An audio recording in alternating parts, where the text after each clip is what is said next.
Junkies.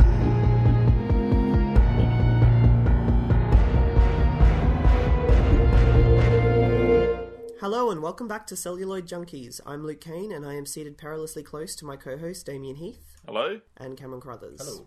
This month we are taking note of the exits as we look back at Peter Weir's 1993 bleak psychological drama, Fearless. This is it. This is the moment of your death. I'm not afraid. I have no fear.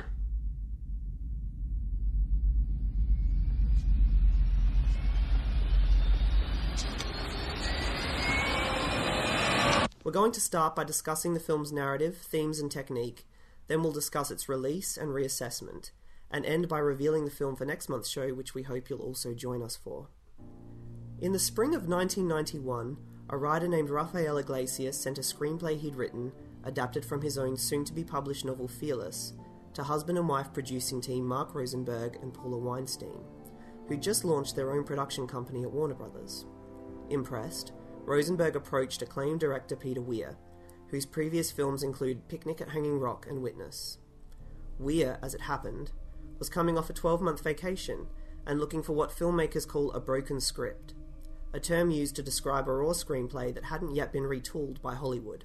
Immediately struck by the thematic content and tonal quality of this bold and unusual story, Weir flew to New York to meet Iglesias. Fearless was actually inspired by the author's own fear of flying. He'd always been drawn to air disaster specials and news reports. Of particular interest was the crash landing of United Airlines Flight 232, which made headlines in July of 1989. At 37,000 feet, the aircraft went into engine failure mid-air, and for 44 minutes the passengers on board braced themselves for impact as the captain radioed into air traffic control for assistance. Video of the emergency landing alongside a cornfield in Idaho, in which 111 people were killed, was broadcast on networks around the world. To prepare for the film, Peter Weir spoke to some of the survivors from that crash. He changed the setting of the novel from New York to San Francisco. The 6-week shoot began in September of 1992, with the opening scenes being shot in Bakersfield, California. Production wrapped in December of that year. Weir offered Mel Gibson the lead, but Mel was about to direct his first movie, The Man Without a Face, and had to turn it down. So Weir went against studio advice and cast Jeff Bridges as Max, an architect who walks away from a plane crash physically unscathed, but with a panic disorder that makes him believe he's invulnerable.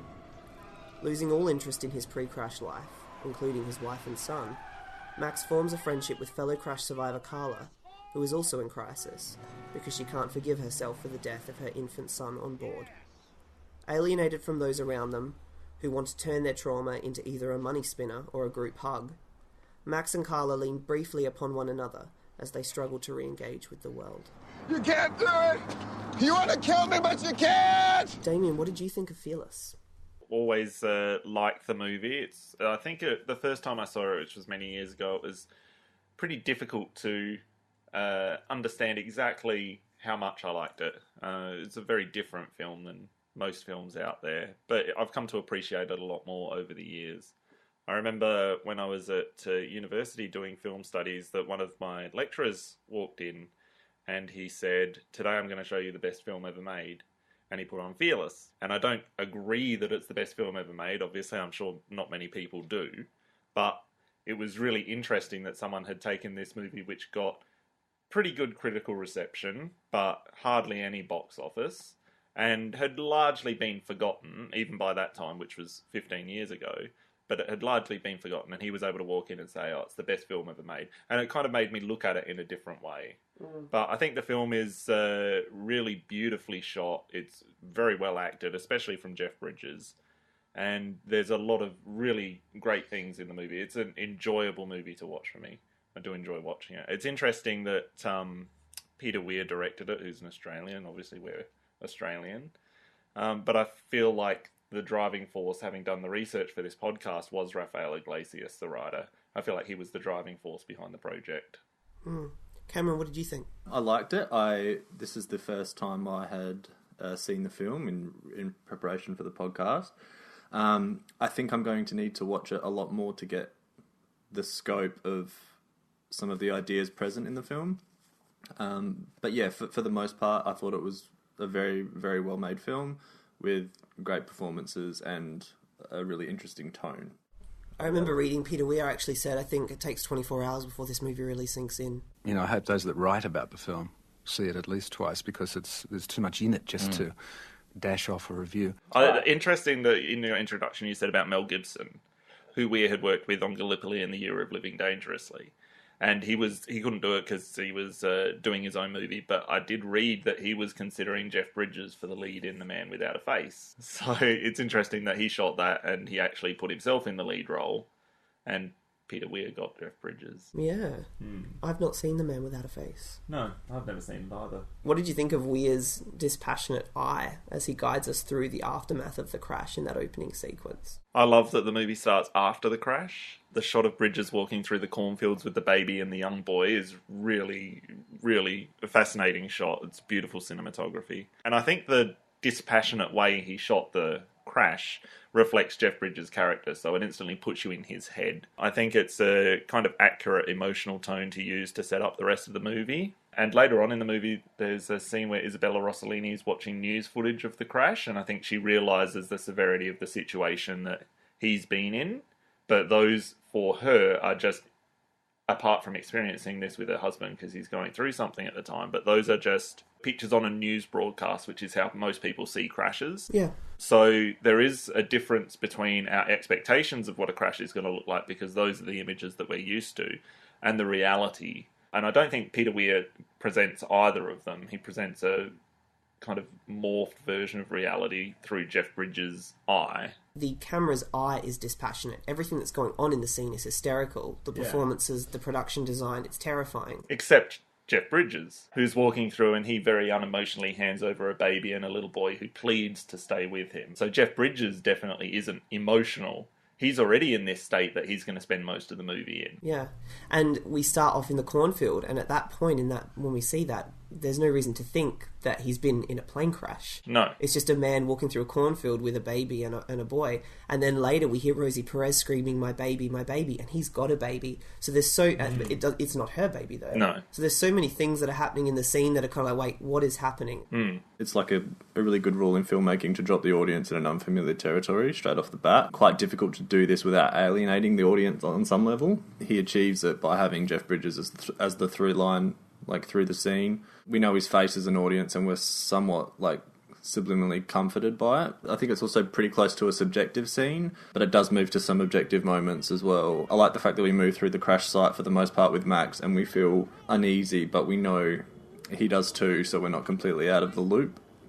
I also think the sound design in the scene is mesmerising. Not his father. He was traveling alone. Go with him now. No, You'll please. be okay. I want to be with you. Please. Take him. Please. I've got to find the mother. Now go. Come on. Come with me. You're going to be all right. It creates a dreamlike kind of atmosphere, and it's familiar to all of us who have ever experienced some form of shock. Yeah. I think it's a pretty bold move to do it as well, and I think it's borderline dispassionate in terms of the camera, but at no point did I find it gratuitous. Like, you get frames of burnt bodies, but it never holds on them. Yeah. The covers are pulled over them really before you get a chance to really process them, but then they linger in your head afterwards. And I think the moment when Carla is grabbing at the rescuer's hair is like so human and terrifying. She's extraordinary in this film. Yeah, and I think the crash site is really well staged as well. Peter Weir went to a lot of great lengths to stage that crash scene. I think I read it was like $2 million. I think it was production designer John Stoddart. They had like 140 people from the area hired as extras. They had fire crews on standby. There was obviously a lot of planning that went into it, because it's really opens with all these moving, tracking shots. Yeah. And it creates this sense of energy to start off the movie. Yeah. Even though you haven't seen this crash. The choice to use quite long lenses in some of those scenes, especially when you have the plane at the back, almost like a curtain behind what's going on, and then the fire and stuff like that, it all feels quite flat as well, so you don't have a massive sense of distance in some of those shots, which is really an interesting thing. Like, you don't get the distance of how things are. It's a little bit disorienting. Who do you think Max is after this crash? And did it bother you that we didn't get a before to compare? I feel like Max is given a dose of perspective he wasn't sort of aware that he needed from the crash. And I think the fragility of life in general hit him so hard that it sort of changed his makeup. At some point, it feels like a weird version of Yes Man. In a way, I think he's more defined by action because of the transition. Like, so the perspective he's gained, you might think, would round out his personality a little bit more. But for me, living in the moment kind of strips him of his character. And being a man of action and being proactive, I guess, are character traits. But like him being so cold and upfront and only telling the truth kind of strips him of his humanity.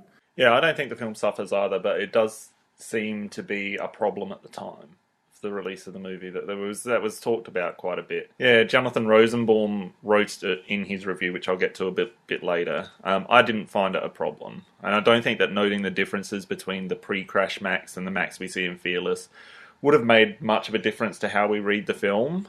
Certainly, throughout the movie, even from the start, we know that he's not acting normal. It's mentioned plenty of times, and you see his wife and his boy's reaction to the way that he's acting.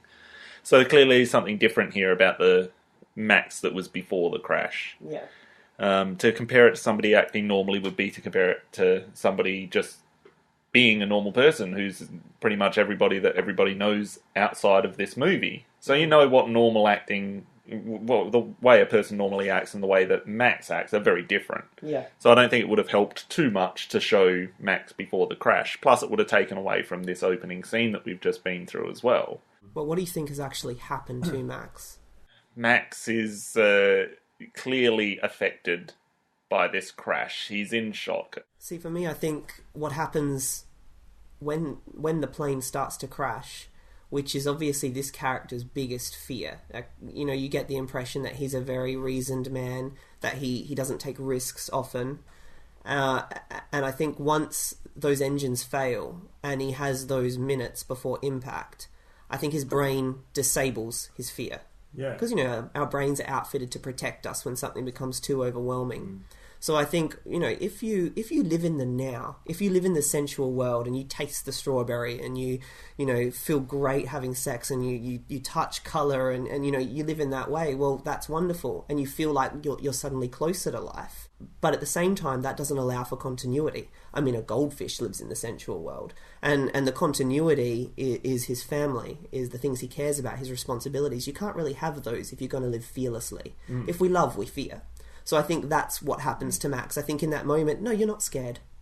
You're going to live in the moment beat by beat, minute by minute, and nothing can touch you anymore because you're just living for the moment.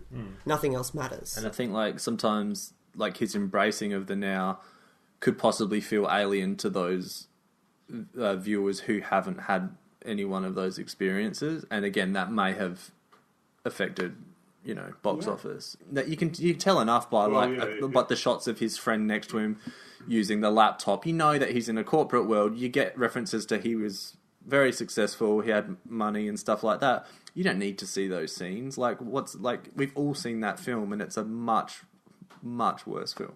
There's actually he drives to Los Angeles, and there's the scene where he stops by his old friend Allison's house, and so the Museum of Modern Art did a retrospective and did some screening of the movie in New York, and they said that this is really where you get a glimpse of what Max was like, and they had this great quote that I have to read out. It said, "One of the few moments of levity in Fearless is Max's reunion with Allison. Perhaps this scene is meant to comment on a long ago period in his life, that when getting the blood flowing meant an uncomplicated date with a down-to-earth girl out in the countryside rather than a life-altering jumbo jet crash." That scene does feel quite small. It feels, looking back at the movie, it feels a little bit out of place. Yes. I mean, it's there to set up some of the exposition about the strawberry, that he can now have this and not die. And just disappearing and not contacting his family. Yeah, that. I mean, I found it weird that at the start of this movie he drives to Los Angeles, then he's so willing to go back to San Francisco, because I hadn't remembered that from the last time that I saw it. But it does feel kind of like, just a little aside, oh, here he goes down to Los Angeles. Yeah, and yet ultimately once he returns to San Francisco, we realise how important it really is, because we see that he's got this very connected family who he's not bothered to contact. Yeah. I love the performance of his friend in that scene when he goes back and speaks to her and has that thing. I think she could have so easily been window dressing, and she's such an interesting character. Like, she speaks so flippantly about her family. I'm fat. I haven't written a play in years. Timmy, my oldest, has a learning disability. Thanks to family therapy, I've learned to love him for what he is, not my fantasy of what he should be. The middle two, James and Sarah, resent the extra attention Timmy got, so they fuck up in school to punish us. They're working that out in their support group for siblings of the learning disabled. And my youngest, my beautiful baby, Ellen, who's going to be this great ballerina, destroyed her ankle playing basketball with her brothers. As for Bill, he's screwing a student. It's pathetic. It's not even tragic. She gives him the impression that, like, if you want to have sex with me, I will probably do it. And in the book, they do have sex after that scene. That's interesting. I was wondering if that was an omission. Like, I was wondering if there would be that scene. I'm glad it was, because I don't think the movie needs to have any kind of sexual activity in it. Reading the novel, we'll talk about this later, but there were so many instances where if you'd pulled over everything that was in the novel, the movie would have started to feel very crowded. I think there were some very intelligent omissions made. Yeah.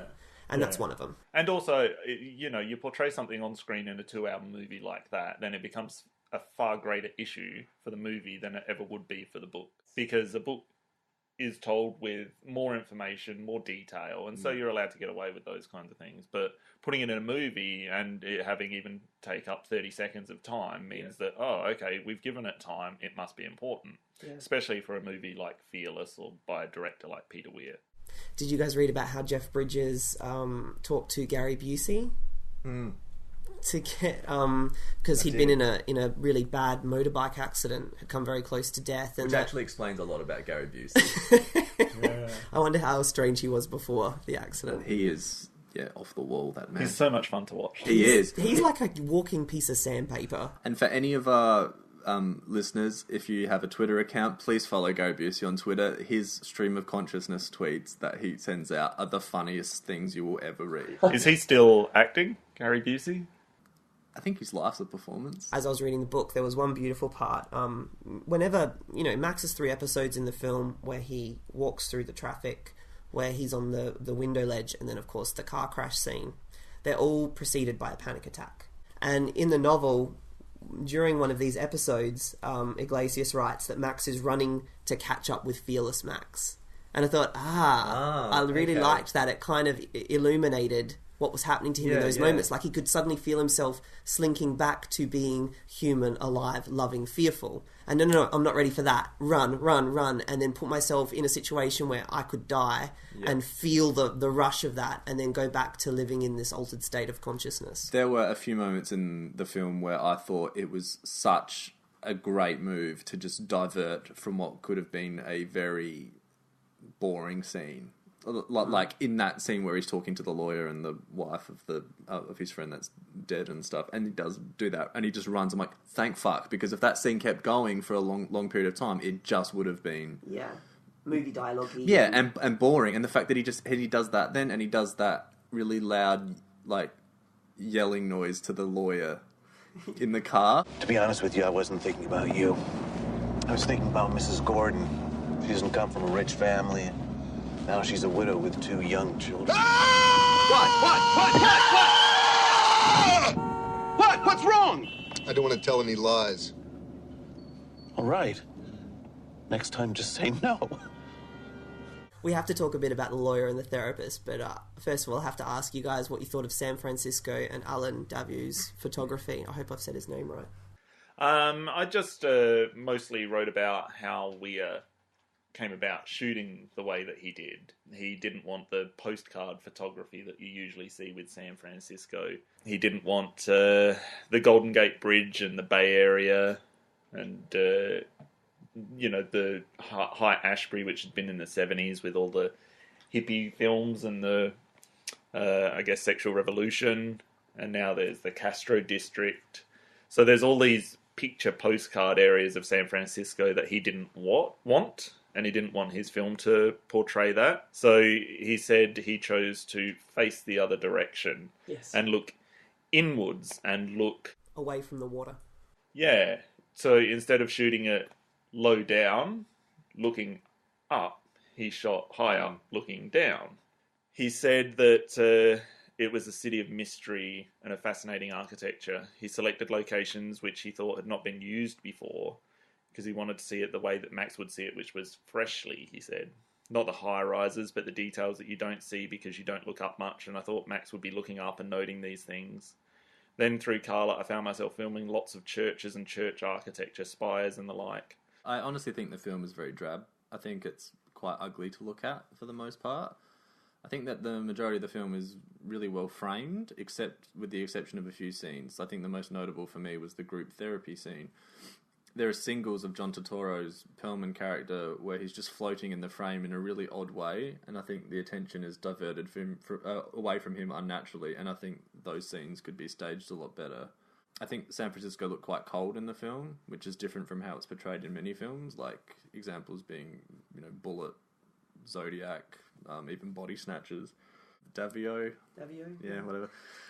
Is obviously a hugely talented DP, and he's worked on some incredible films, like when you have E.T., Empire of the Sun, Harry and the Hendersons. Classic. Yeah, I think it's quite a drab-looking film, and I think it ages it very quickly. Do you think, because when the film was shot in 1992, the world was going through this grunge phase as well, and denim was such a feature then, and denim's usually blue, and I wonder if the colours were taken a little bit, just subconsciously even, some kind of inspiration. You wouldn't think a director would, like Peter Weir, would think of something like that. Yeah, there's a bit of a depressing 90s quality to a lot of the scenes. Davier said that he was really excited to be using zoom lenses in this movie, because he said most directors shy away from them. Just on this, completely unrelated, but I found a website while I was doing research of Jeff Bridges' photography during his career. He's done photography in all of his movies, and they're really amazing, really ultra widescreen. There's a lot of panorama stuff. Panorama photos that he's taken on the sets of all of his movies, and there's a couple of them for Fearless. So we might put those in the show notes. That's a good idea. What did you guys think of Stephen Brillstein, the lawyer, and Dr. Perlman, the PTSD psychiatrist? What role do you think they play in Max's journey, and how are they similar? I think both of them represent capitalism and corporate America in their own way. I think Dr. Perlman seems a lot more genuine in his concern for Max, but at the end of the day, he still does work for the airline. So there is still a vested interest there. In having them healed and non-compensable. Very true. But and I think is it Brillstein or Steen? Brillstein, I think. On the other hand, is much more of a worm. And to be honest, I think Tom Hulse plays him a little bit more like a cartoon. I think it's I don't particularly like either character. Obviously, Perlman's a lot more likable, and I think the scene that he's in the group therapy session is really good, and he's really good in that, and you start to get some humanity from him. But I agree, he's there to minimise the losses to the airline, and Brillstein is there to maximise them. And yet they both have the same effect on Max and Carla, which is to further alienate them from everybody around them and make them feel as if this crash has now put them in a different place from everyone, and they no longer have any means of connecting with them because the other people don't get it. All right, can we talk a little bit about Laura and Isabella Rossellini? Well, I'll read you guys this. Peter Weir said, "Interestingly, the women came from two Latin cultures, which seem to be something that Max is drawn to in some subliminal way. It's implied that his wife Laura is Italian and that Carla is Puerto Rican." And he also said, "I didn't want English and the command of language to be the first choice of communicating between these two people." I think that that's what he's just said there is true. I think mostly how these two people communicate with each other is with facial expressions and physical gestures. I think that Isabella Rossellini kind of has this European feistiness, and it's very physical. She has a physical vocation, ballet. I feel like Isabella Rossellini is so thoroughly overshadowed by everybody else in this movie that her role is almost becomes insignificant to me while I'm watching it. Certainly her scenes are mostly far less interesting than the rest of what's going on in the film. And I think she generally is interesting when she's cast. She's one of those very elusive... I think she does a really perfectly acceptable job. It's I don't care. Yeah, I agree. I think Rossellini's Laura is kind of a thankless role. I think we can deduce that the crash is what's suddenly broken this marriage up. I think that Laura is really struggling to get her husband back. I think she desperately wants him back. there's that great scene where they... Our son is innocent, Max. Do you want to crash our marriage? Okay. But don't hurt our son. I'm not scared to end our marriage. Neither am I. No, keep on going. Good. And then she slams the door, and you know she does not ready to give it up. Yeah. She's desperate not to give it up, but she's not going to give him that. You know, and that moment feels so real. We've all been in relationships where there's that, and you're just like, no, fuck you kind of thing. Yeah. And there is that, combative nature to like, who's going to give in first? Richard Kelly described this film as an existentialist suspense film, and on that note, I'd like to know what you guys, or what role you think God plays in the film. He certainly mentioned a few times. God plays a huge role in the movie, really. But is this film an atheistic film, or is it a spiritual film? Vincent Canby in the New York Times wrote that at times Max suggests a Christ figure, and at other times a dropout from life. So you could read it either way there. At one point he goes to the top of the movie and you think maybe he thinks he can fly. Maybe he thinks he's that invincible. There's, of course, that conversation where Carla says, You must think that I'm very stupid. No, I'm not lying. I can't explain it, but you're safe with me. So what are you telling me? There's no God, but there's you? there's a lot of God stuff in there. And the waitress, her name is Faith. I think that could have been omitted, like, straight away. Yeah, that was that was another sledgehammer. It feels a little too overt in a film that is very rich in ambiguity, and so it's almost a shame that it's there. Yeah. And then obviously we have the recreation of the Hieronymus Bosch painting. Painting done in 1500, just because you may not know it. The painting done in 1500 called Ascent of the Blessed, or Ascent into the Empyrean, which was part of a series called Visions of the Hereafter. Where's this painting? This is recreated in the final scene. We'll see if we can get a link at the bottom of for the show. Yeah, this is recreated in the final scene where he's walking towards the light in the fuselage of the plane. Right, okay. And that's the big kind of feature of this painting, is that somebody's being led towards the light by these angels. The fuselage kind of posits for a tunnel leading to a shaft of white light, which is, I guess, how a lot of people have described the near-death experience. And this painting has been interpreted to be a recreation of that experience. Well, I've got a quote that says, near-death experience researcher, so that's his job. Branch out, mate. He'd be great at dinner parties. Sam Parnia wrote that the painting resembles imagery typically associated with the near-death experience, in particular angels escorting people down a tunnel of white light. He had a subject in particular write to him specifically referencing the painting, saying that it very much resembled what he saw during his near-death experience. I mean, Max is constantly pointing out the absurdity of a belief in God. And Carla, because of her belief in God, needs to work out why it happened. Because everything happens for a reason if God's watching over you. He's a very destructive force on a lot of these characters. The belief in him is destructive. I think, and it's obvious that, Carla's deeply religious, and I think it's really interesting to watch people's faith get tested after trauma. I think it speaks to how blind faith can be when Carla says, You and me forever. But I still believe in him. The fact that her child is taken away by design in her eyes, but that she can still accept God, is staggering to me. But I think it's really interesting to have that juxtaposition of those two characters, and I love the line that people don't so much believe in God as if they choose not to believe in nothing. That is such a poignant moment. The fact that he says that in a church right next to him, and the fact that he scoffs the moment he's in the church and he looks around, is so great. If you had to describe the relationship between Max and Carla, everybody that is in this movie, Max is emotionally detached from. And then you get Carla, who's a little bit different for him. very different. Yeah, very different. But you see him carrying the baby with the little boy. He wants nothing to do with this little boy at any point during the movie, really. I wouldn't either. That little boy's annoying. He is even more obnoxious in the novel. You get back to San Francisco, he can't relate to his wife or his son. He's dismissive of the psychologist. He hates the lawyer. But then Carla still needs something. She still needs to be saved. And so I guess Max sees himself in that kind of role. And so that's what I think the relationship is based on. It gives him an imperative. I think it's a fantastically interesting and rich relationship between these two people and really unusual. I think it's too heavy to be called a friendship, but it's too informal to be called a doctor-patient relationship, although it does feel like that. It's as intimate and as profound as a spousal relationship, but it's also mostly sexless. There's an unhealthy dependency on both sides. What do you mean mostly sexless? Well, there's that scene where they kiss, and there is a I guess a flirty quality to it. There's a sense that these characters could go down that road. That's why I'm glad the movie didn't go down that road, because it would feel secondary and therefore unnecessary. Max won't admit he has a problem, and Carla can't deny she has a problem. And I think that's kind of interesting. I think at times it's almost a paternal relationship.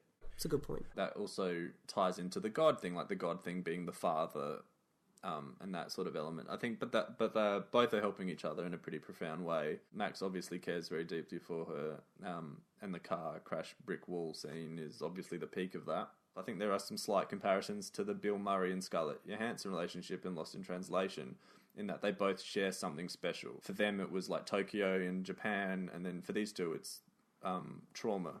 I think it's a super interesting relationship. I'm glad that they didn't end up banging, because that would just feel... Do they in the They book? do. In the book? Oh, there you go. Yeah, at the very end. I think, again, I think it would have been lost in this time format of a film. I think it would just feel cheap. Yeah, and I don't think we would forgive Max for Laura. No. I think it would be harder to forgive him if it went down that road in the film. Do you think Rosie Perez's performance? Did you find? I think it's really well acted. At times, do you find her a little bit annoying? I've always found Rosie Perez annoying. I think she was great in White Men Can't Jump. I love White Men Can't Jump. It was a great movie. I saw it at the cinemas when it came out. But she's so grating. Her voice is awful in every movie except for this one. In this movie, she's got depth and she does a brilliant job as well.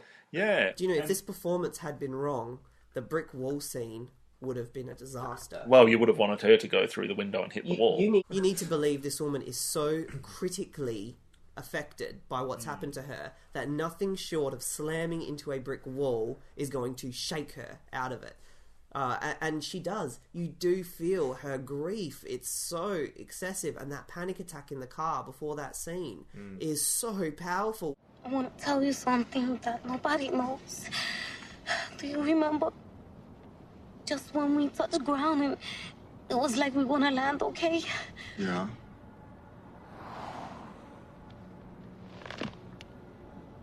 What?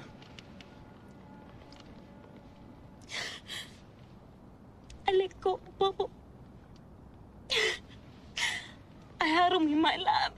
I looked out the road and I thought we were gonna be safe, and the wheels bumped in. I opened my arms. I was safe in my boat, but he wasn't. Oh, I see. So it was your fault? It wasn't the accident? I wasn't holding him. You killed your baby. Yes, and the lawyer. Brillstein? I didn't tell him the truth. Manny wants I the understand, money, so you're and also a liar, huh? Yes!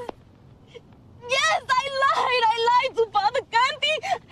I lied in the confessional. I lied to the whole church, to everybody. Oh my God. Oh my God. Carla, it's not your fault. Oh God. Carla. Hail Mary, full of grace, the Lord is with thee. Blessed art thou amongst women. Blessed the fruit of Jesus. Holy Mary, woman of God. I didn't mean that. Amen. Carla, you're not to blame. The Lord is with me. There's no way you could have held on to your baby. We were going hundreds of miles an hour.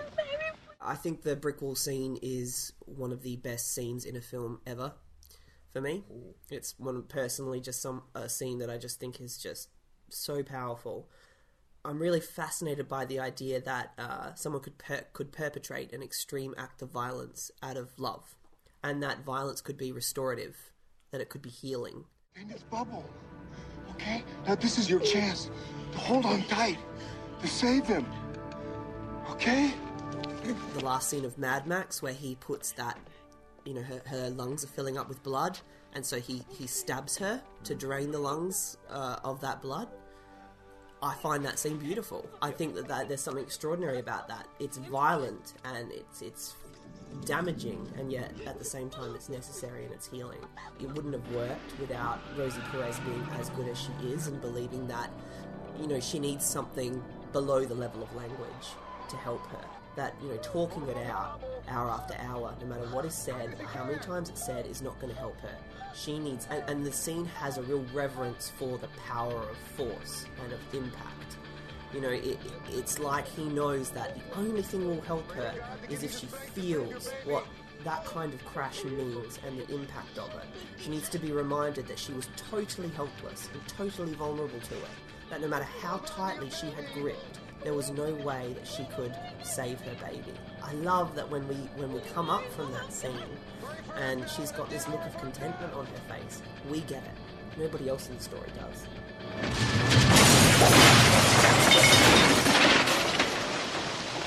This scene is the kind of centerpiece of the movie. It's the climax of the movie. The whole scene is the culmination of Max's theme throughout the movie, this invincibility that he thinks he has. But he takes this fearlessness and this feeling of invincibility, and he passes this on to Carla in some way by healing her problem, which is that she blames herself. And it's only once she's healed that she realises that Max is in worse shape than she was. Yeah. She doesn't know it until then.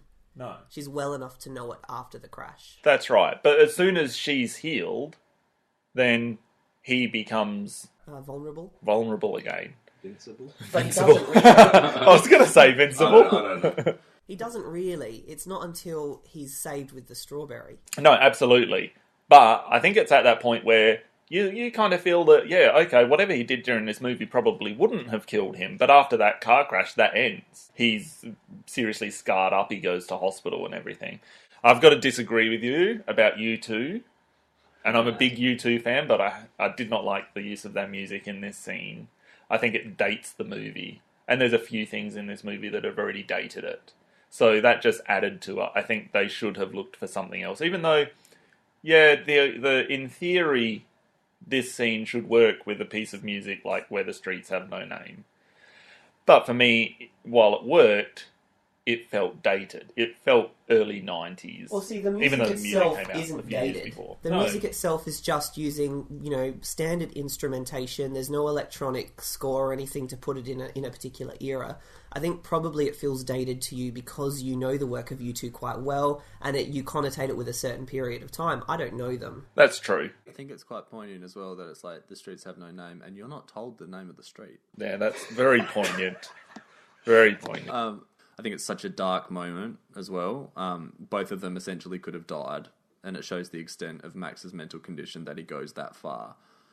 It's also profoundly beautiful, and the image of the red toolbox flying through the windscreen is quite haunting. Yeah, it's also strange when you see the crumpled toolbox on the ground in front of the wall in the aftermath of the crash, that it almost does take on a human quality, and I think that speaks so strongly to the strength of Weir's direction that you feel this way. Like, it's a complete inanimate object, and you're like, seeing it crumpled makes you feel strange, almost like you almost, you know, supplement the baby being in that place. You absolutely do, and I think a lot of it has also to do with Rosie Perez's performance. Totally, that red toolbox becomes humanized in that scene. Yeah, and I've said as well, like, I almost forgive the U2 song being used too because of it. We should say that Rosie Perez was Oscar nominated for this film. It was perhaps the only real kind of, you know, attention the film got. Anna Paquin won that year for The Piano. The other nominees were Holly Hunter for The Firm, Winona Ryder, The Age of Innocence, Emma Thompson, In the Name of the Father. So, I mean, you know, very, very strong contenders. But yeah, I don't know. I think I haven't seen The Piano, so I can't say. Apparently she's great in it. But, especially, I think, what was she, 13 years old? Yeah, youngest at the time. Yeah. If she'd by some miracle managed to hang on to that red toolbox, that would have been the biggest backfire in history. So I think the idea that Carla could have saved her baby, that is a myth busted. Why does Carla feel that ending the relationship with Max is the right thing to do? Do you think that it's strictly because Laura's asked her to? Or do you think it's because she does know that she's not helping him? Yeah, I think there's a bit of Carla helping out Laura after their conversation. I think Carla really absorbs the stress that Laura's under and is given a strong dose of perspective in that moment. I also think Carla is doing it for herself too, on some level, because she can't live in the ghost world anymore. I think that for some reason, Carla, for Max, she's caught up in whatever it is that is making him feel invulnerable. She's caught up in his psychological problem, in his altered state of consciousness. And I think she does know, once she's, survived the car crash and is feeling better, that she can't possibly pursue a friendship with him or any kind of relationship with him, because she is one of the factors that is keeping him unwell. And he does need to return to his family, to his son, and to continuity. He needs to pull a little bit out of the sensual world. I mean, it would be very enticing to suddenly feel the wind on your face and all of this stuff that he's going through. And even Laura at one point says, let me be a part of it. But he can't. He says to her, you can't, because he didn't have any control over it. It's sort of something that happened to him in the crash. So I think it's a sacrifice. Also that thing where you, in a thing of trauma, you own your grief a lot. Like, it's yours. You become possessive of it. This is my thing. And that happens so much no matter what it is. Like that idea of, you have no idea what I'm going through. And I don't want you to know what I'm going through, in a way, because it's mine. It's a personal sort of experience. I think the film certainly kind of framed it by placing it so close, those two scenes so close to one another. When Laura talks to Carla and says that maybe this wonderful friendship that you have might have helped you, but it hasn't helped Max. Maybe our marriage is over. But I have a son, and I want him to have a father. And so then the next scene, I think, is her bringing him a box of Whitman sampler chocolates at the hospital to, essentially break up this relationship. So I think it certainly suggested it in the framing of where these scenes were in the film. But I think it was mostly because Carla had been saved that she was even able to do that. And she had to care enough about Max to be able to do that. So she does it for Laura, but she does it for Max. Yep. Mostly. And I think it's the best performance moment for Rosie Perez and Jeff Bridges, that scene. I want you to go home, Max. I want you to live again. We're going to make it, Max. He's going to bring us I'm not a ghost anymore. There's a boy alone up there. What? I can't get back. Yes, you can. You thought that was the best acted? For both the best moment and the best moment between two actors. The scene's a real two-hander. See, I really enjoy the scenes where Jeff Bridges is detached. I enjoy watching him in this movie, not caring about what other people are going through. I think it's a really great performance of exactly what you were just talking about, where you do want to own your own grief. And you're going through something that not many people can understand. But my favourite performance scene of the movie is the one where he goes to tell Jeff's wife. I knew it. I just knew it right away. Oh, God. We were stupid. No. We lived like jerks. No. We were just nagging. We were wasted. He loved you. Mom, come on. Let's go back in the other room. You made him happy. He loved you. He loved you, man. I think it's because of that actress. She's a few great moments. The other moment that I love is where they're all at that dinner table. I think it might be for Thanksgiving. Yep. And he notices that she's not with them. Yeah. And he's not with them. And they see each other and they connect in that moment. And there's something beautiful about that moment. That's my favourite acted scene in the film, because it's so nuanced and it's just so it's just done with a look, and I find that so powerful and so strong. I think that speaks to the quality of the acting in the movie, that we have three separate favourite scenes of acting in this movie. And also the quality of the writing. That so much of the most powerful moments are unsaid. They're done in actions and expressions, glances, and it's just really beautiful and refreshing for an American film to not rely so exclusively on dialogue. This is the first film that I have seen of Jeff Bridges in the lead where I haven't seen him as the dude from like Big Lebowski. Like it's so because I know that came a few years after it, but like I was just it's so strange for me to like see him in a serious role. Yeah. Like because of that film. I really like the fact that we see the aftermath of the crash in the opening and we see the crash itself at the end. Yeah. And I wanted to ask you guys about the strawberry, because he's been eating strawberries throughout the whole film. This is my slight issue with it, and I'm sure it's not. The way the film did it, I almost thought that Laura panicked and he started to choke on it. But when I read in the novel, he actually does have an allergic reaction. Well, the reason for this, I believe, is that exactly what I said about the car crash scene and why Carla lets him go, because he's now saved Carla and he has no reason to have this fearlessness, to have this invincibility, and so he becomes mortal again. But so are you saying there's a supernatural element to him? Not necessarily. I'm saying that there might even be some kind of psychosomatic element to it, where because he believes that he is invincible, and as soon as he has no purpose for that, because he saved the one person that he really cared about, then it leaves his body. When you say psychosomatic, are you saying that he can start fires with his thoughts? I'm saying that he believes... Sorry, that's a Talladega Nights reference. He can convince himself out of an allergic reaction to a fruit. There are those recorded cases of mind over matter where people have this enormous burst of strength in moments of crisis. Mothers lift the car off their baby. Yep, that's the best. The best example of that. And I that's what I put it down to. I was like, okay, well, he must have just been able to physically change his makeup in that point at some point. But it was a moment of suspension of disbelief. I think the perfect word for it though is fearless, because it really gives you no answers. The way we intercut between the crash and Max choking or having his reaction, I think is extraordinary and really emotional and moving. It cuts between the crash, which is full of this violent, rip-roaring movement and energy, and then rip-roaring, yes. It is. And then we have Laura obviously trying to resuscitate Max.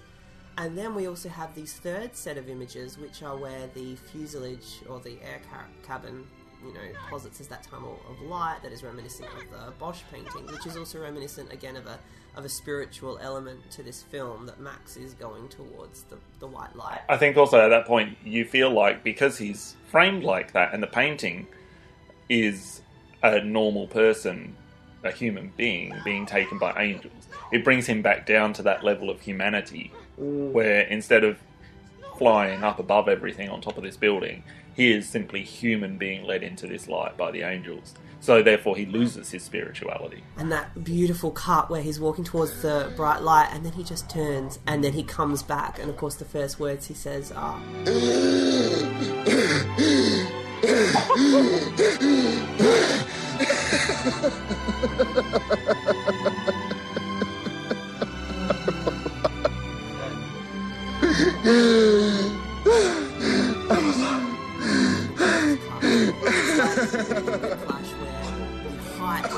of your feeling of that movie is so intense, and it's black credits. It's so bold, and it's so... I love films that do that, and this film did it. It was like you weren't ready to let it go, and it was already gone. You were reading the credits. You think he should have died? No. No, neither do I. I was too happy that he didn't to say that I think he should have. Maybe he should have intellectually. Normal, sardonic kind of Cameron would have really enjoyed him dying in that moment, but that whole coalescing of those cutbacks to the crash, to what's going on with him having that reaction or choking or whatever it is, it brought to the fore like how much I cared about Jeff Bridges. Like in my head I was like, no, and I'm never like most of the time I'm like, kill him. Like I just like kill them all. Yeah, because it and it does, and it's almost a bolder move, I think, to have him kept alive, which is very strange for a Hollywood film to say that. Like, yeah, I think it's fantastic. I think Laura particularly is fantastic in that moment, and Rossellini's performance is great. Yeah, that's a really strong scene for Isabella Rossellini. She's one of these actresses like Angelica Houston, where it's like, oh my god, there she is. You know, it's almost like a sighting. Because they're so rare and they pick their movies very infrequently. She's also one of these actresses that when you're doing a podcast, you want to mention the full name. Isabella Rossellini. So often. Yeah. I want to do it to the Macarena. Isabella Rossellini. Have you heard that before? No. If that doesn't get edited out in the podcast, Cameron has made his note that it should be. Because that was a fucking train wreck. There's a piece of music over the top of this. Did you read anything about the music? Symphony number 3? It's the Symphony of Sorrowful Songs. Did you write anything about it? Well, just that Peter Weir wanted to use it. They said no. I think then whoever had the rights saw the film, loved it, and granted him permission. Well, it had only been released in English-speaking countries the year before. It had been written in 1976. And it became a massive hit. It went to number 6 in the albums chart in the UK. It was number 1 on the US Billboard Classical Music chart for 38 weeks. And Peter Weir has said that he's a huge fan of music. And that when he was in between films, he lives in Sydney, and he would just buy the world's great music, was his quote, and shut off. Wow. And so obviously he'd heard this music and he loved it. It became really popular, sold 1 million copies of this album. There's a whole bunch of things around this time. There was this piece of music which was used in Fearless, which has these spiritual kind of things going on. But there was also the play Angels in America came out, and Wim Wenders' Far Away So Close, which was a sequel to Wings of Desire, which was later remade into City of Angels in the US. So there was all of this stuff coming out that was symbolism of angels and spirituality in that period, 1992-93. Alright, well look, I've got something very exciting for you both. Obviously this film was based on the novel by Rafael Iglesias. He also adapted the screenplay. He's written several notable screenplays, including Death and the Maiden for Roman Polanski, From Hell, and the American version of Dark Water. The book was first published in April of 1993, 6 months before the film was released. He did the adaptation of From Hell? Yeah. Oh, right. And just quickly, did he send originally the screenplay or the book? Because I thought he sent the book to Weinstein and Rosenberg while he was working on the screenplay. Oh, I'm not sure. Right, okay, but whatever he sent them, they loved it. But I thought he sent the book. Anyway, I emailed him, and he was generous enough to respond and answer a couple of the questions I had, so I'd like to read them out to you. I asked him, did writing the novel and screenplay help you to overcome your fear of flying, as I read that it did Peter Weir? And he wrote, yes, my neurotic fear of flying was dissipated by writing the novel, and then consolidated by my work on the movie. I wanted to write about how people, and a modern culture in particular, deals with the reality of death. I chose a plane crash to illustrate contemporary attitudes and responses because it's a nearly perfect metaphor for our fear of death. The suddenness of its appearance while doing something as common and ordinary as a bus ride, that planes are often a diverse boatload of humanity, and that a plane crash illustrates in the clearest possible way the great levelling of death, that it comes to each and every one of us.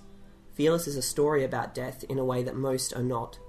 Most stories quickly move from death into portraying another kind of life after death, whereas our true experience of death is that it is the end of life, and our fear of that makes us try to make sense of death in any way we can, although in a profound emotional sense we never can, other than to accept that death is an integral part of life, a necessary part over which we have no control. I then asked him if he'd seen the movie recently and what his thoughts and impressions were today. He said, I watched Fearless about 9 months ago for the first time in well over 15 years. Although I think only an idiot could be 100% happy with anything one has written, I am probably as close to idiocy about Fearless as I'm ever likely to be. Working with Peter, and indeed with everyone else on the movie, was challenging, encouraging, moving and gratifying. Necessarily, there were differences between my view and Peter's view of the post-traumatic syndrome Max experiences, and of the meaning of death itself, particularly about death. Indeed, I'm sure there were differences of opinion about those subjects amongst everyone who worked on the movie. That diversity is why I wrote in so many different kinds of reactions to how people think and feel about death, from the lawyer's attempt to put a monetary value, the therapist's need to see it as a feeling to work through, and of course Carla's need to give it a specific purpose, some kind of judgment. Some of the differences between Peter's feelings, a desire to make the movie's spirituality a little too explicit and specific to Christian imagery, continue to jar me a little.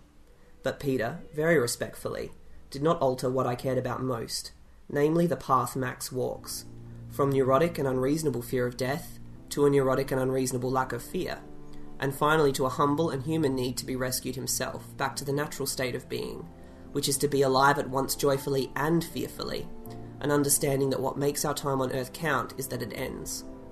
For a director to rigorously stick to that message, not to pander with sentimentality about his hero or death itself, was extraordinary, and I remain pleased and a little astonished that we made a mainstream movie about how people deal with the fact that one day they will leave behind everything they know and everyone they know for something they know nothing about.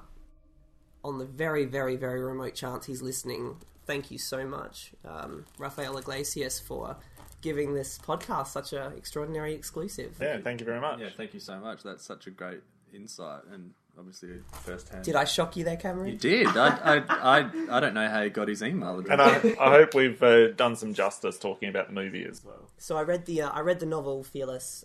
Absolutely loved it. He's a marvellous writer. Now that he's responded, I want to just completely show my praise for the script on every single level. No, the script is great, and that's why I said I feel like don't pander. This is mostly his drive. Yeah, in this movie, it's certainly his vision. Yeah, you know, all of the way the film looks and everything you can put down to Peter Weir. And Peter Weir is a beautiful filmmaker, and you know he's not, I guess, someone who that's a Peter Weir film in the same way that you can tell a Kubrick or a Lars von Trier movie. But certainly Iglesias, the story that propels this movie forward, the story of Max, it feels like it is so strong, so strongly written. So just quickly, some of the differences between the novel and the film. Max is actually mugged. You know that part where he crosses the street, the highway? Mm-hmm. He gets mugged. And the mugger knives him. But he knives him between his shoulder and chest. So it's kind of like he miraculously doesn't get stabbed, which further, cements the idea that he's invulnerable. But it's also like that religious symbolism, like that Christ gets speared in the side. Ah, yeah. Well. Yeah. Max has sex with his old girlfriend Alison, which I think we've discussed. Mm-hmm. In the book, was Carla's... she fat in the novel? I think there may have been mention of that, yeah. In the novel, Carla's husband Manny is having an affair, which is why Carla leaves him. Yeah, I read that one. And the book actually kind of switches in chapters between Max and Carla. They don't actually meet for 300 pages. And the most peculiar moment in the book, which I think thankfully wasn't carried over to the film, was when they finally have sex. The way that is initiated is that Carla breastfeeds Max. Bitty.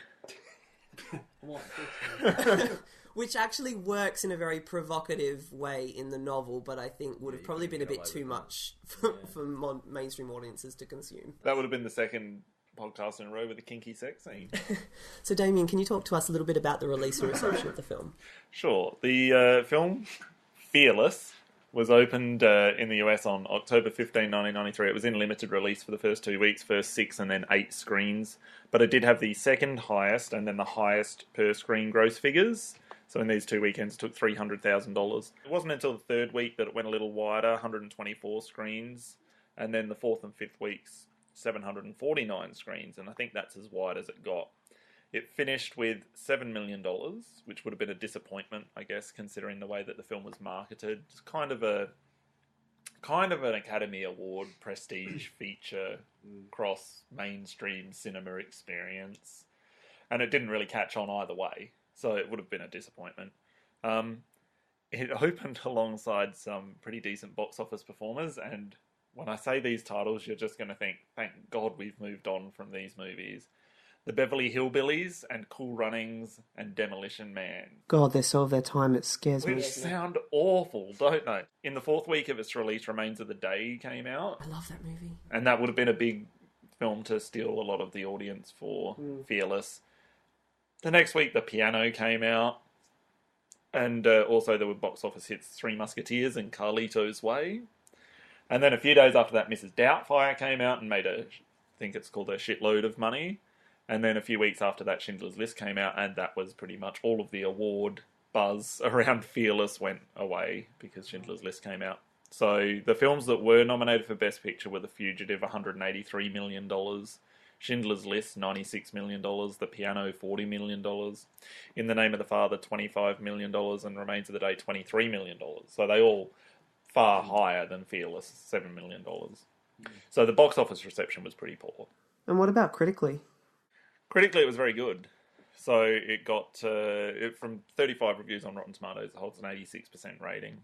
Roger Ebert of the Chicago Sun-Times gave it 3 out of 4 stars, said Fearless is eerily convincing in its portrait of the last moments of a flight and its aftermath, for there is an aftermath.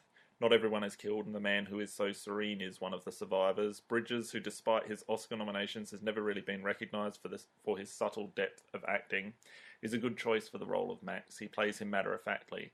Vincent Canby of the New York Times called it a serious, confidently made film that's as singular and remote as its lead character. Todd McCarthy of Variety said that Fearless is beautifully made in all respects, but that it had pretension in its symbolism. Jonathan Rosenbaum for the Chicago Reader didn't like the movie, giving it 1 star, which is the same rating he gave to Demolition Man in the same issue. His issue was not with the movie itself as it is presented on screen, but rather the lack of comparison to the time before the plane crash. That was his big issue. Rosenbaum wrote of the car crash scene, in setting up the rudiments of this situation, the film can't be faulted, at least on the level of its script, its direction, or its performances. Bridges and Perez give uncharacteristic, highly arresting portraits of people in a sustained state of shock. But as soon as I try to imagine Max working at his job and living with his family before the accident, I draw an utter blank. For all practical purposes, the pre-accident Max can't be said to exist, even though other characters, most notably his wife, constantly allude to him in the past as if he did. We're told various things about his past, but are given no concrete evidence of who he was. And slowly but surely, this void undermines everything else in the film that the script, the actors, and the direction have taken such pains to establish. I know at the test screening, Jeff Bridges said to Peter Weir, it's like he put acid in the popcorn. The Washington Post did 2 separate reviews of Fearless. There was one by Hal Hinson, and he called it Peter Weir's haunting meditation on the aftershocks of trauma, which is probably the closest description to what I think of the movie. Hinson in the Washington Post was one of the few people to not only say that Jeff Bridges was amazing, but that Rosie Perez matched him. Do you think, because people were so surprised by Rosie Perez, that Jeff Bridges was overlooked? In these contemporary reviews, he wasn't overlooked. Looking back, I wonder if Rosie Perez was part of the reason that audiences didn't go to the movie. Because until you see her in this movie, you don't know that she's capable of this. So you would dismiss the movie. We had seen her in a couple of movies, but did a screen test with her, and that's how he cast her. Okay guys, this is the part of the show where I play Hariz's thoughts on the movie. I just have to preface this by saying that the last thing he says is, I don't know, because he says it quietly. Alright, here goes. Lay it on me. What did you think of the movie? Yeah, I thought the movie was well done. There were lots of bits in the parts of the movie which I absolutely love. I liked the bit where he helped all those people, and then he wanted to, disappear as well. Mm-hmm. And I thought a lot of the scenes were very powerful and made a great impact on me, like the car accident scene and the scene where, he sort of got to Carla. Do you know Carla? Yeah, I know Carla. Everybody tried their very best to talk to Carla and to try and make her open up. But he was the only one that got through to her, so I thought that was really, really special. What do you think his problem was? I think he was suffering from PTSD. In what sense? In a sense that he was very, I don't know. He was a lot more sure of himself this month. It sounds like you've coached him on how to do a film review. He's getting more and more confident. Okay, second treat for you both. It is time for the Fearless quiz. Did you give him the hard questions this time? I did. Sorry, just see your first answer, so you might have to give your first question to Cameron. Great, so now you're going to be smug when I get this wrong as well. So Cameron, what was the film's USA working title? No idea. Joyride. Glad that didn't go. That was also the USA release title for the film that was released here as Roadkill, the one starring Paul Walker and Lily Sobieski. Good movie. Yeah, underrated film. I think that's next month's movie. Damien, Rosie Perez recently received rave reviews for her role in a Broadway show called Fish in the Dark, which was written and co-starred which of our favourite comedians? Fish in the Dark, that was Larry David. Ooh, okay. 0 for Cameron, 1 for Damien, moving forward. Cameron's not looking very happy. I'm not. Cameron, who is Wendy Stites? Is that the name of the friend that he sees? That's the visual consultant on Fearless. She's visual consultant on all of Peter Weir's films, and she's also his wife. Okay, that's a bullshit fucking question. Oh, how dare you. True or false, Damien? Pilots who flew over the set of the opening scene of Fearless radioed it in, believing that it was an actual plane crash. I'm going to say false. True. Oh. 50%, you got it wrong. Okay, and Here's yours. Here's your chance. Here it comes. I don't think I've got one out of all of these quizzes. Here's your chance to even the score and not be the reigning loser of the podcast. Yeah, thanks for that. Production designer John Stoddard hired a green thumb to plant and raise a crop of corn for the opening sequence. True. Oh, he's right. That's true. That's the one thing I looked at on the IMDb trivia page. So this is your chance to actually win. He's always given an out, isn't he? Free kick Hawthorne. What other film about a plane crash came out the year before and starred Dustin Hoffman? You know, I thought this question was going to be what other film about a plane crash came out that year, and it would have been easy because it would have been Alive. A film coming out the year before, starring Dustin Hoffman. Don't reinstate the question to give yourself more time. Okay. So I have to pass. It also had Gina Davis. A League of Their Own didn't have a plane crash. Although Madonna's performance in it. The film was, in Australia, it was called Accidental Hero. Here it was called Hero. Oh. And it's where he plays a con artist. He survives a plane crash. I've heard of it. I Lord don't know if I've hero. ever seen it. Yeah. All right, so very well done, guys. That was a draw. All right, now... I won. All right, now, out of 5. Just reiterating, that was a draw. Out of 5, Damien. I give it a 4.5. 4. 5. 5? Yeah, this is the first You've upgraded. Yeah, I think I went 5 for The Thing and 4.5 for Don't Look Now. Yeah. I think I gave 5 for The Thing, 4 for Don't Look Now, and 4 for this. And that's all we have this month for Celluloid Junkies. Thank you so much for tuning in. We hope you'll do it again next month. For Halloween, we're going to be looking at John Landis' 1981 American horror comedy, An American Werewolf in London. So we're going to sink our teeth into that one. Until then, you have a nice life, and we'll see you later. See you next month. Well, firstly, it was material that I'd never dealt with before. Yet in some strange way, it seemed to cross territory of a number of my films. It promised to be a great adventure because I was going to be dealing with some of the grand themes of life and the terrible danger And of death. That's right, yeah. Love, fear, death, grief, how to live, and so on. And I thought, my God, if I fail creatively, it will be an enormous crash. So. Celluloid Junkies.